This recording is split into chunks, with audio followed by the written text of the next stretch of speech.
Elliott turning inside out. Beautiful move. Trying to get the shot on. He holds. He shoots. He scores! Absolutely. The pitch. High fly ball center field. It's hit pretty well toward the wall. Goal! Roethlisberger gives him a lot of room here. Juju Smith-Schuster off to the races inside the 30, the 20, the 10.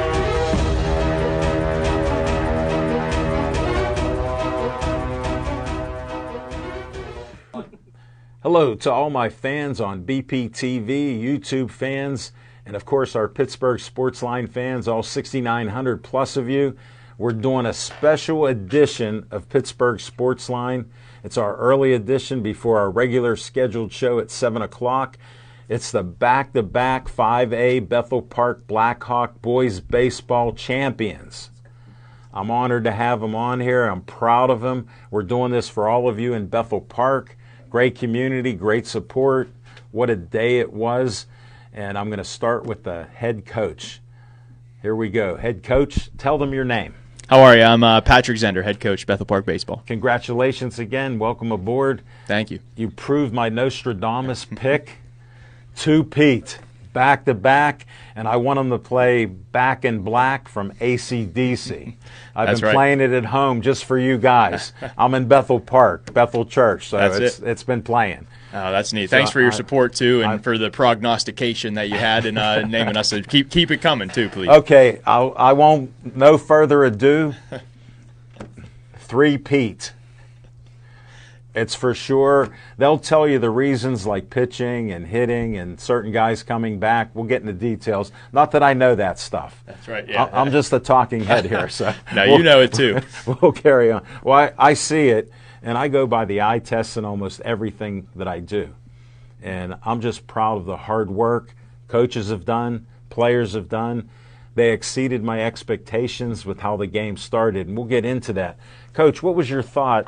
I know you went through rituals and stuff. We talked about that in the other day of the game. Right. And thank you for sharing all that. Thanks for coming. No, I great to believe have you it. along. I'm glad we could present that because wasn't that cool? Really neat, and that was, a 45-minute basically documentary on the state championship run, having these guys getting interviewed before the game and even getting interviewed after the game. You interviewing parents during the game. It gave us some really cool perspectives that as coaches and players we don't get to see. So thank you for doing that. That was really. You're welcome. I've watched it 2 or 3 times. I'm probably going to watch when I get home tonight. Thank you. Boost those likes. That's up. right. Yeah. Bo knows. That's it. This guy, he knows how important that is. No, Yes, sir. no doubt about it. And that field was so great. Great venue, great people there. Oh, any excuse. I'm a big Penn State fan. My dad went there, and so I didn't know. any excuse to go up to Penn State is a great thing. And now I have a couple more reasons to really appreciate the atmosphere there. Even going to football games, I would always stop into the baseball stadium and go to a secret concession stand Sure. they have in there. So to be Well, able you're to a actually be on baseball the guy. field. Oh, any excuse to go to a nice field like that is great, and then to be on it and to watch these great guys in action 2 years in a row. What an honor! I'm very and thankful. here's the great thing. Mark Beyer, I interviewed him, and he said there were 80 playoff games, and you guys were the best, and they saved it for last. So I respect that. So it was 80 games. Then he told me this, you're the last guys to play in that stadium with that field, scoreboard and everything. That's it. Yeah, they're redoing the whole field, I guess, huh? The whole field, scoreboards, everything. Wow. And didn't it look great? Oh, yeah, I we love take that it place. right here. Absolutely, yeah. I can't wait to see. Hopefully, we can get back there next year to see what it's like when they redo everything. You already got the. That's the true. It's happy repeat. to speak it into existence. In case you didn't notice, we got both trophies here. I'm honored to have trophies because I'm all about the winners. I appreciate. I went to KO. We didn't win much there, but we did win some games. So to see champions on my desk here, it's quite the honor.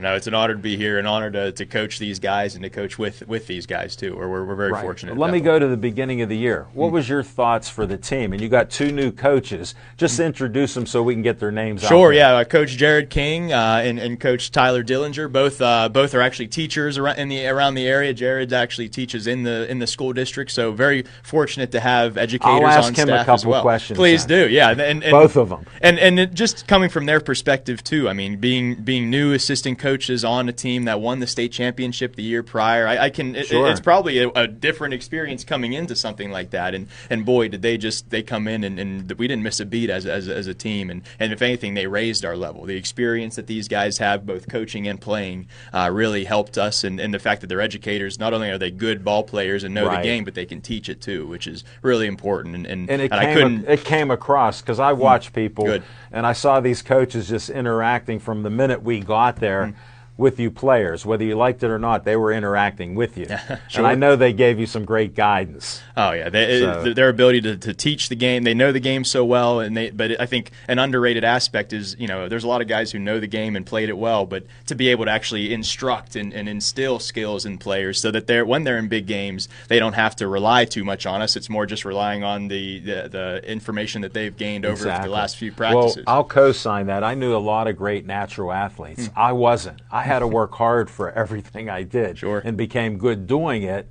And I found out a lot of these guys couldn't tell you why they swung at a pitch, why they caught a ball, why they threw a fastball, slider, whatever it was. They couldn't tell you that. I could because I learned from not being able to do it. Sure, yeah, absolutely. And hours of practice, like today, they limit you on what you can pitch and all that. I practice 5 times a week for hours, 2-3 hours. I didn't know what it was like to have a sore arm. Yeah, it was just sore all the time. Yeah.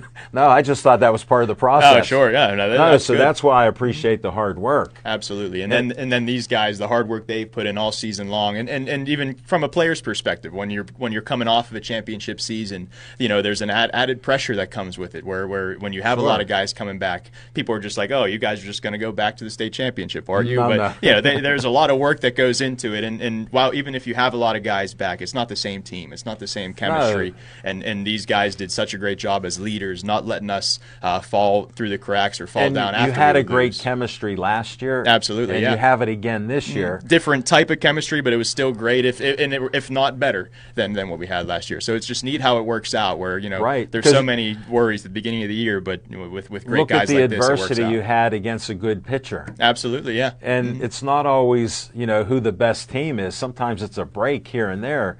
But when you're going against them, how do you stay in the game? Sure. And that's what you guys provided that I appreciate, because I watched the whole game. I couldn't do anything. They wouldn't let me talk for hours. So I had to sit up there and watch. Oh, I appreciate it. And I enjoyed it. Yeah. I enjoyed the strikeouts, the hits, the fielding, the home run. Absolutely.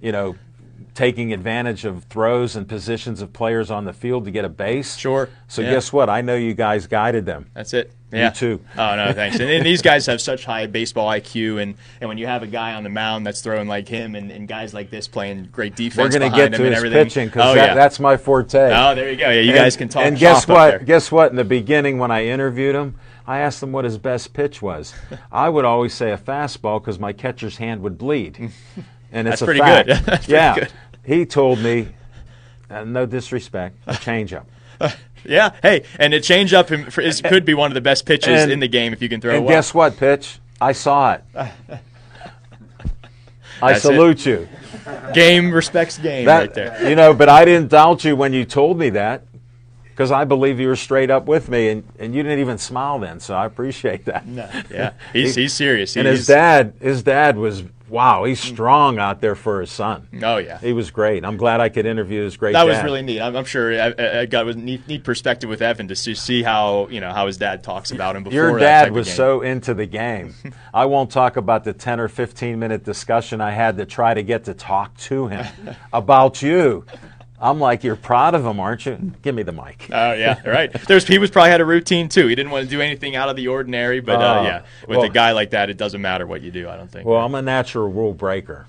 If there's rules, I break them. Except one thing, playing baseball, you can't step on the white line. That's right. Very good. That's the one thing I never did. A couple times I almost had a trip. Because, you're talking to somebody or moving by. You got to respect it. You don't step on the white line. Amen. I won't talk about equipment and other things and what you wear. Never mind. No, I agree. But no, it's part of it. Absolutely. No, you did well. How did the season start out for you? Pretty well. The guys did a great job. We beat some pretty good teams early in the season, and when you have those expectations, I think it's important to have a strong start just to kind of get off on the right foot. And then, about a third of the way through the season, we tripped up a little bit against Peters Township. Okay. Lost a couple tough games against them. But again, these guys could have kind of gone one of two ways from there. Either just say, hey, maybe it's not our year this year, or you know what, we're going to work even harder and prove that. And they did. Yeah, and I'll tell you what, they did. And the mental toughness, the perseverance of this team is just off the charts. I'll steal a hockey phrase. The grittiness of your team. That's it. That's a good is word. Obvious. And I mix metaphors with sports because why not? We all watch them. Absolutely. Who doesn't watch more than one sport? Any of you guys just one sport? That's it, right? You're just one? Okay, just checking.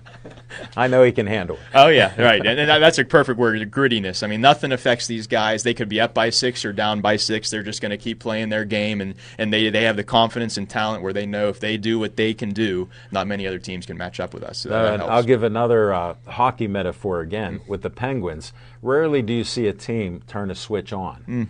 When their players were more in their prime, you could see it happen. Now not as much because guess what? They're in their mid-30s. That's old to you guys. I'm ancient, but that's another story. Yeah, right. But you guys could turn it on.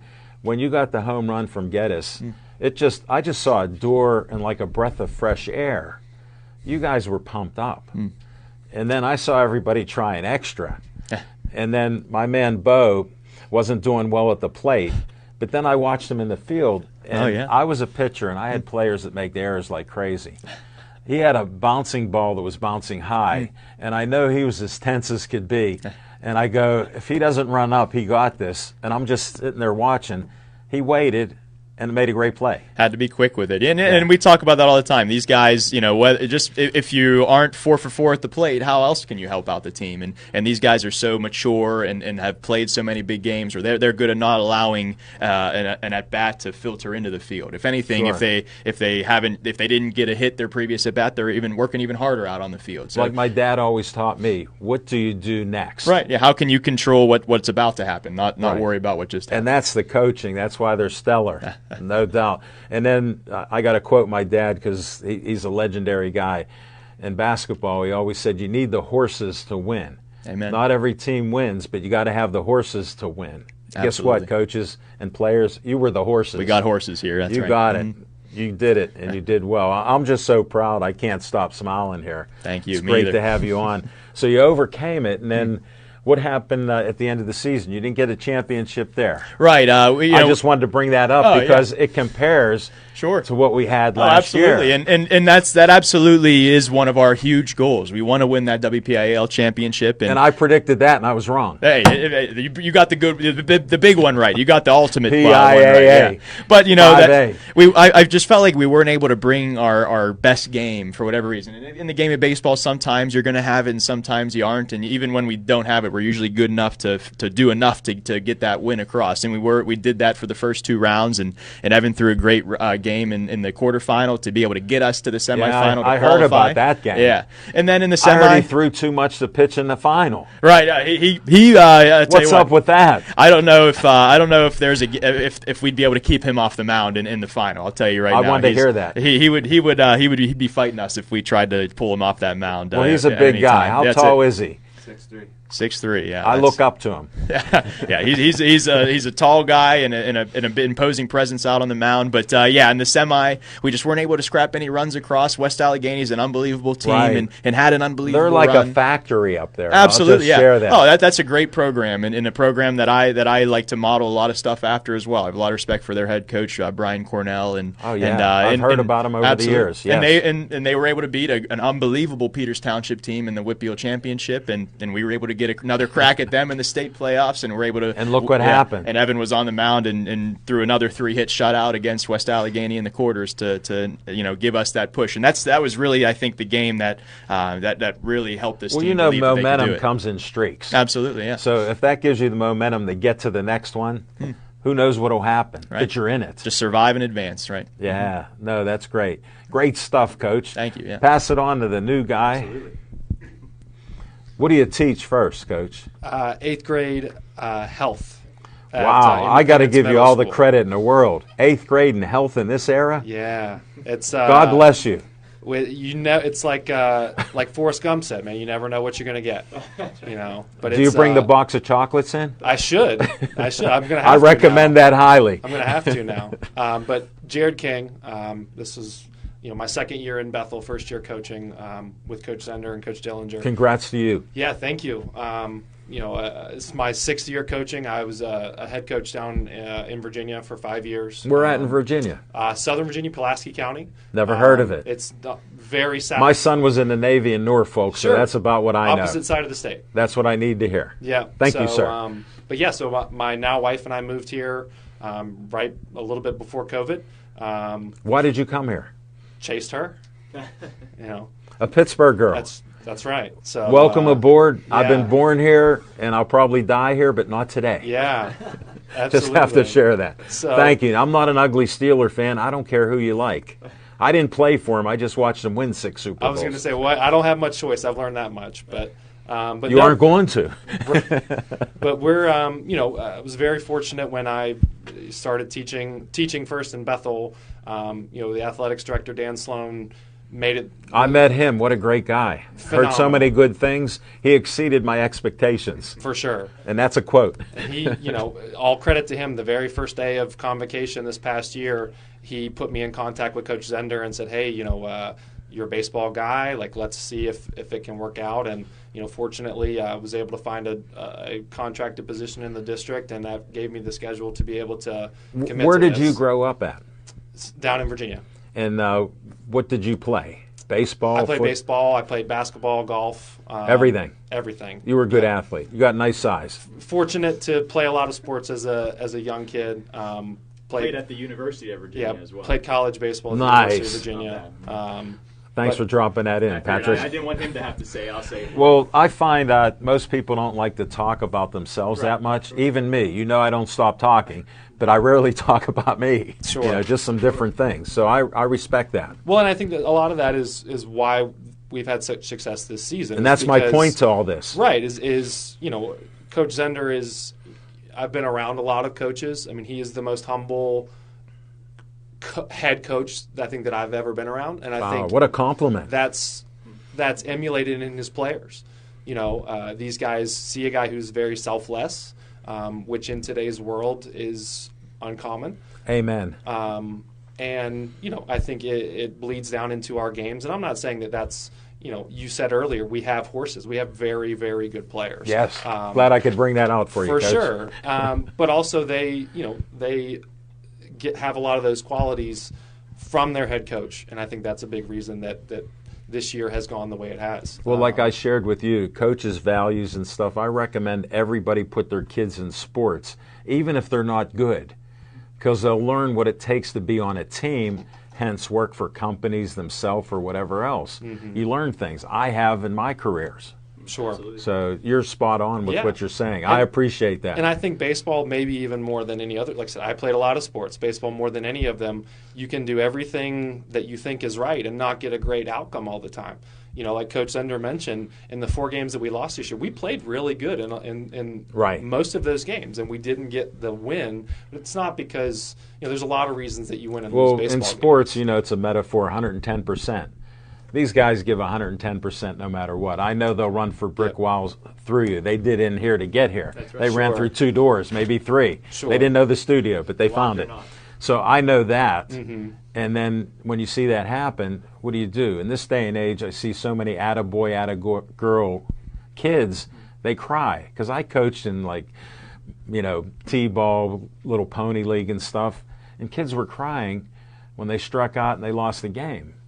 And I'm like, what's going on here? Sure. And I looked around at the parents. Sorry, parents, if I know you, but that does happen. Sure. And I didn't want my kids to be that way. Well, and like I said, baseball it's so mentally challenging in that respect because, you can go up there. I mean, these guys, they all hit all season. It's probably some of the hardest balls that these guys put in play this year did not result in hits. And that can be really difficult for a young player especially. But these guys, and that's what, I'll say it forever about this team. I mean, their poise that this team had to be able to take the positives from those negatives. Yes. To make someone like Evan to make a great pitch and still give up a hit, but say, okay, that's a great pitch. I can make an adjustment. Someone like Dave, who's a great defender, he might make a poor read and still make an out, but say, hey, I still need to get better at that. These guys, Coach mentioned their IQ. That's, I think, the difference. We'll just talk sports IQ right now. I'm not asking about education They're yet. book smart too. I don't want to put them on the spot because a lot of kids tell me they don't like school, but these guys are scholars, so I know that. Yeah, and I think that's just those things like, baseball is so hard in itself. Like these guys have had such an ability to take the important parts of their games and really elevate each other. And obviously that's one of the intangibles I think that this right. This and the other had. thing is when you're on a team, it's truly a team sport. Mm-hmm. You can be the greatest pitcher like your pitcher Evan is, but what about if Bo makes that error? Sure. What about if Dave doesn't make a hit or whatever? Mm-hmm. What happens? And I don't know your name. Dylan, yeah, he's a great outfielder, but what if he doesn't make the catch? You're going to respond. Well, and and that's what I'm saying. Guess what you learn? What am I going to do to help my brother in the field out? I can give you a specific example, and you guys will remember All this right, lay it on me. I'm glad I piqued your interest. Early in the year, Evan's on the mound. And, Again. And there's a ball. I don't remember exactly who the team was, but there was a ball put into the outfield that was, we would call it like a tweener. Like a ball that maybe could be caught, maybe not. Understand. And Dylan is in center field and doesn't. Is he in deep center or what? Kind of. I'm just checking. It's one of those where could he I'm catch trying it? to build suspense. 365 feet Yeah. out there, probably. Could he catch it? Maybe. I gotcha. But he ultimately didn't. Did it affect the game? I don't recall. But the reason I'm bringing that story up and those other intangibles is after the inning, Evan brought Schmoody aside and just said, "Hey, go try and catch it. I don't care if you don't, but go try," because he believed in him. You know what I'm saying? And I think that's those. I get it. That's those things that when we talk about like this group being very, for each other and caring about each other, And the IQ of being sports guys. and just saying, "Hey, like, don't be afraid to fail." I don't care if you don't catch it, but go try. Don't be scared to go make a play. And I think that was one of those things that, across the board, all these guys are great defenders because they believe in each other, that they can go try and even if they fail. That's a great pick story each and other great observation. Yeah. And in this day and age, that can get missed. For sure. We play, And that's what I respect, the old school aspect of it. Mm-hmm. Like Coach said, we played against teams that on paper probably had better players, guys that were going to maybe higher touted schools. Sure. These guys, I would put them up against anybody because they will lay it on the line for each other, and that's really special, especially in high school baseball. They showed me those first few innings. I was shaking my head. I go, "What are we seeing here?" Mm-hmm. No offense. I was wondering. Yeah. No, thank you for your insights. Sure. We're going to pass the mic to the next coach teacher. Tell us who you are. Hi, my name's Tyler Dillinger. I'm assistant coach here. I live in Bethel Park. Nice. I was at the Yawk School District for 9 years as a history teacher. You know I ask questions. Thanks for saving my breath. Yeah, I'm an administrator in the McKeesport School District now. Guess what? My mother's family was from East McKeesport when it was livable. Yeah. And, I knew we lived up that way, and it just went downhill since. Born and raised from there. But and I had my uncle, Harry LeWinter, taught at McKeesport High for 30-some years. Okay.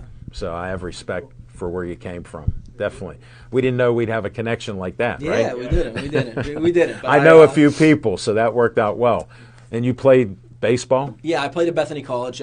Coach I got played it. recruited there. One of my best friends, Chuck Grosso, became a superstar at Bethany. I think his plaque is on the wall there with being a safety.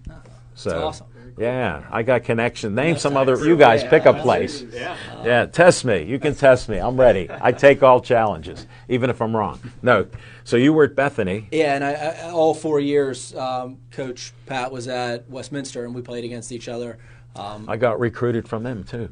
They recruit the same all the time. Something else like Coach Dillinger once said, I believe he's the all-time hit leader at Bethany College. I wanted that to come out because he's just a humble guy. Yeah, he won't say it. I'll say it for him. I was not the all-time hit leader at Westminster, in case you want to ask that. But. I was thinking of it, but I remembered you're humble. I didn't want to put you on the spot, Coach. Stay humble. Thank you. Carry on, leading hitter. Hey.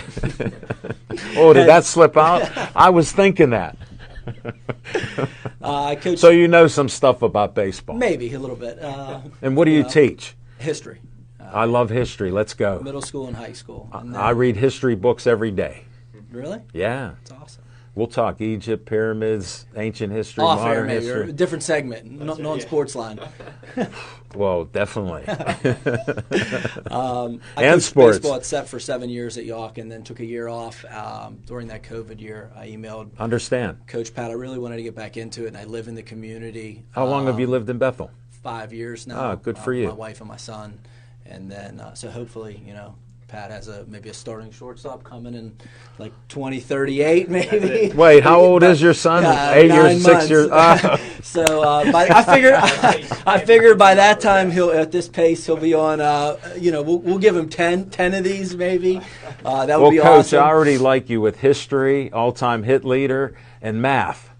38 is right. Yeah, you covered all bases. Thought of this already. What did you teach these guys? You already taught me some stuff. He's unbelievable, right? I know.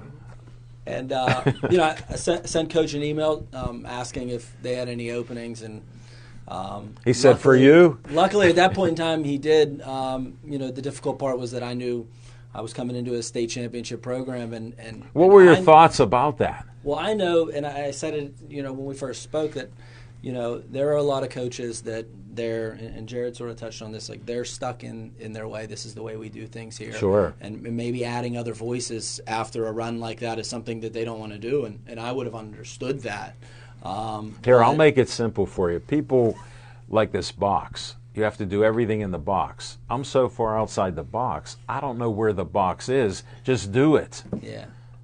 That's how simple. And you can copy these lines. That's good. These lines are simple. You don't know where the box is. Bo and I have talked about that.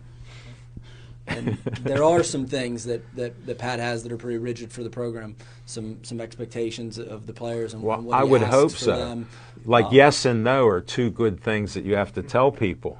Yeah, but a big part of it, is just the culture of player empowerment that he gives them. I can't. Well, you have leeways. You're talking about different leeways. And I'm talking about in general in life, when people are so rigid that this is the only way to do it. Like these 4 young men could tell you 4 different ways to go to South Hills Village. Mm-hmm. That's how simple I'm thinking. Yeah, and just the open communication that our players get from the leader of our program. Well, I could see constantly. why. I'm interested in talking with you guys now after this. History. That's it. Oh, yeah. It's a lot of the time. It's hey, here's sort of what we have an idea for practice. Like, what do you guys need? How can we make you better? Exactly. It's all the time, and sometimes it's to the whole team. A lot of the times it's just with the captains. Hey, we don't have a great pulse on what's going on in the dugout right now. Can you guys give us a little insight? And that's really his way to stay in touch with what's going on and make sure that we're continuing to push forward. Well, let me add this thing in there. When you got puberty and emotional ups and downs, you're going to have good and bad days when you don't expect it.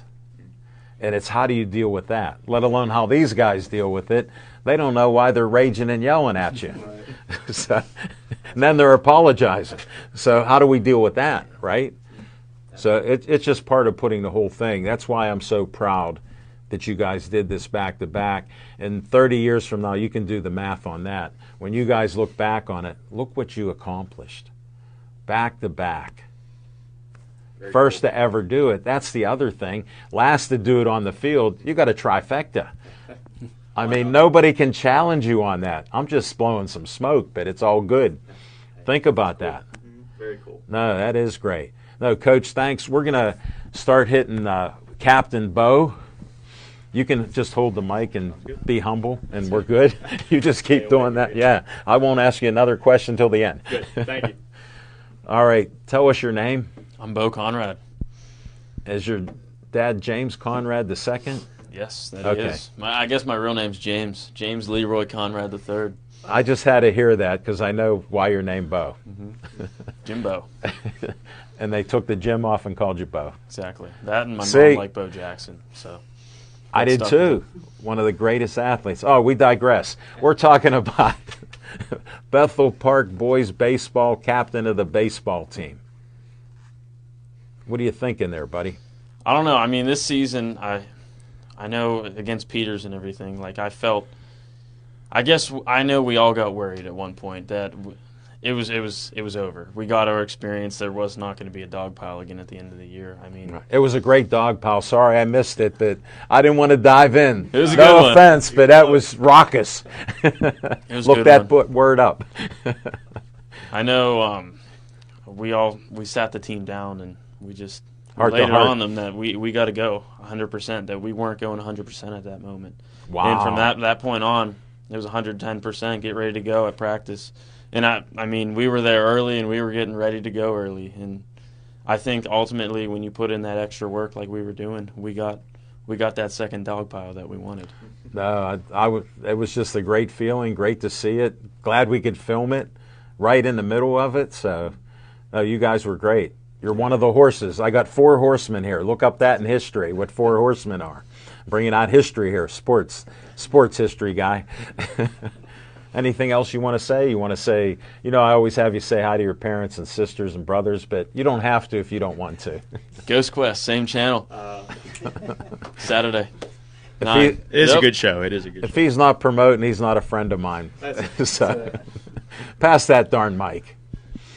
Give me that outfielder. Tell us your name. I'm Dylan Schmoody. I play center field for the Blackhawks.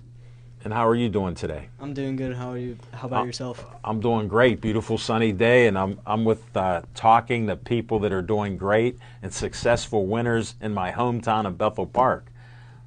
And I'm glad you're doing well. What'd you think of this season?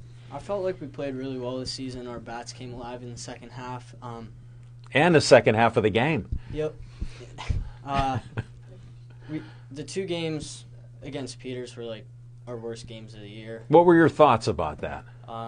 Personally, I didn't play too well those games. Okay. But We can accept that. I make mistakes every day. I just don't brag about them. You're allowed to have bad games, but what did you do after that? I turned it around pretty well. My bat started to go.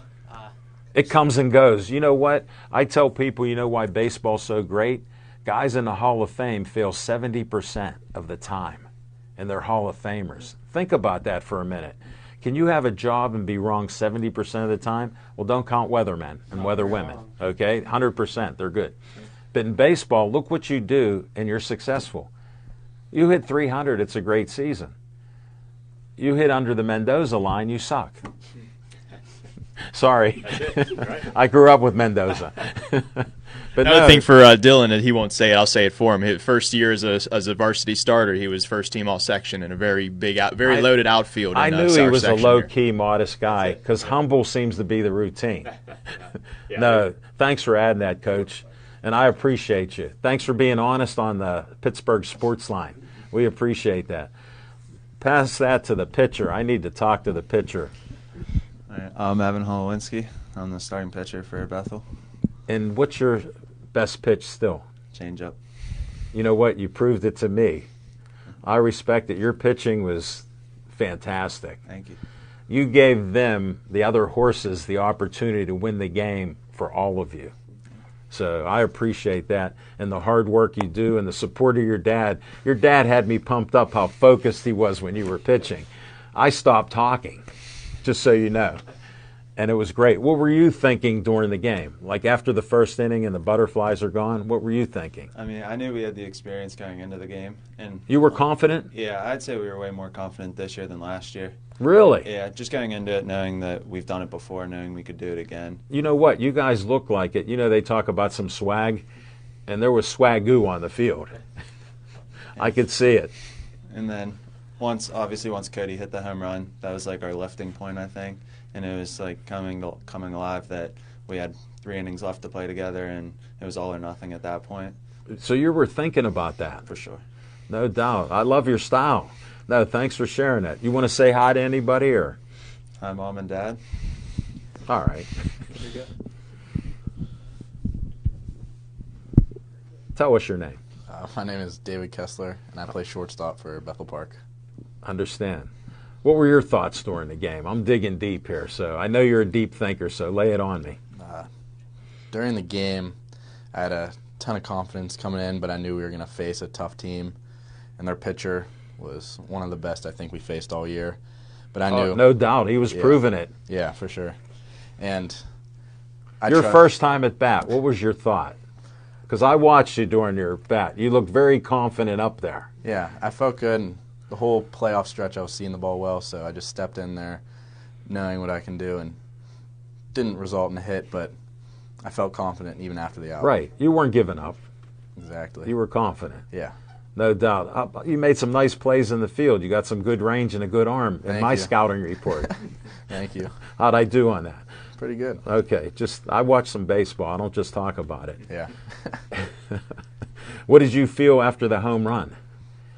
Because that lifted all of you up. I saw you guys were above the dugout. It was unreal. Yeah, after the home run, that was probably the peak of the game for all of us. And it opened the gate in my book. Yeah, I could just tell by Selinsgrove faces in the field after the home run.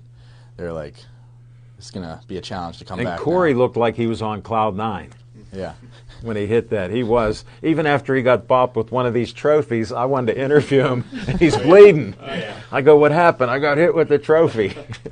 I go, it was worth it. It was. No doubt. And you were just amazed with the other team with how they were and how they were treating you, right? Yeah. But you overcame it. Yeah. What happened there? What'd you do next? Didn't you have a hit? Yeah, I did. I saw it. I wanted to bring that up. Didn't want you to just tell me he struck out or got out or whatever. Yeah, and what was that thought process? Actually, before the at-bat, I talked to my dad, and he told me, this pitcher's good. You're doing nothing wrong. Just keep doing what you're doing. And that's all I needed just to prove that. That's a great dad. I had to be better at that point, and went up and got a hit and ended up scoring after that. No, I was going to say, we can't let that go. Yeah. Definitely. No, it was good. You came through. Yeah. And I was proud even of Ray, the DH. Yeah. You know, he came through and even took an extra base when they were goofing around out there. Yeah. I was pumped up sitting there. That action and the energy you all had was great. You're one of those strong 4 horses there. Thank you. No. Where are you going next? IUP to play baseball. Oh, good. Hey, pass the mic to Evan. Are you a junior? I'm a junior. Okay, we'll see you back again. Pass it to Dylan. I'm a senior, and I'm going to play at St. Vincent College in Latrobe. Hey, that's legendary there. I'm going to play baseball and study petroleum engineering at Marietta College. That's great. Hey, I just talked to a guy that does wiffle ball champions locally. He's doing it at Highmark Ball Field on Saturday, wiffle ball. And he's a guy, Jacob Davies, his name. He went to Marietta. I just talked to him. This is a small world. I didn't know. Lots of connections. Yeah, no, it's out of control. Hey, I want to thank all of you, special to the players. Evan, we'll talk again next year. The rest of you, I wish you the best of luck in college and carry on. Know plenty of people that went to IUP, Marietta. One of my friends had a girl that was a rowing champion, traveled the country. So it's a great school.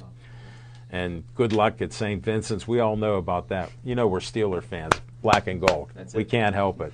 Coach, thank you. Continued success. I appreciate it. Coach, it's so nice to meet you. And this is, again, the special edition of Back-to-Back Blackhawks Baseball 5A champions. Going for the three-peat next year. Al Levine, the talking machine, predicts it. Thank you for watching the show. Love you guys. Continued success. Thanks. See you later.